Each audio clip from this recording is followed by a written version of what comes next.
Hello guys, so today I'm going to talk to you about the app called Capital One Shopping and how you can use it to save your money. So here we will enter the Capital One Shopping app, and this app is a mixture of discounts, of cashback, of rewards, and things like that.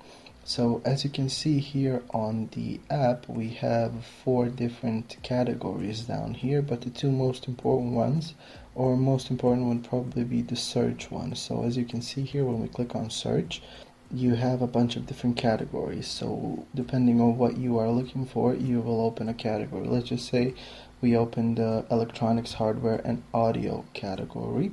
And once you open the category, you will see a list of coupons you get. So as you can see here, you get a coupon with a $90 cashback, or 9% cashback, or 1% cashback, whatever. So basically you just look for the store that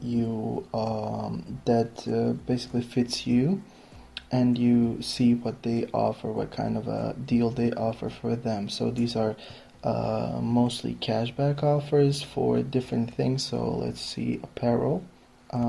Here it's also a bunch of cashbacks. Software.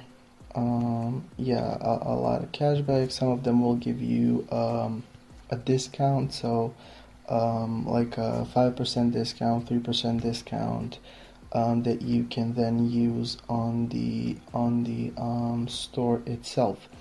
So yeah, this is one of the ways that you can use this app.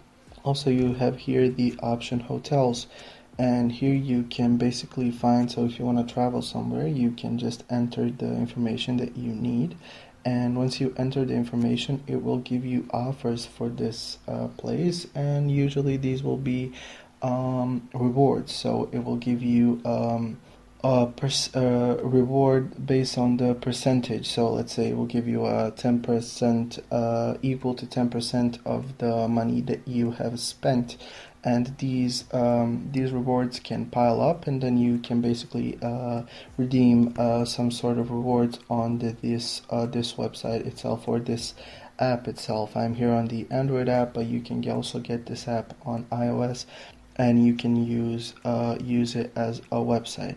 So yeah, these are the ways that you can use Capital One Shopping for discounts, or for basically saving your money. So yeah, thank you for listening, and I hope that this video is helpful to you.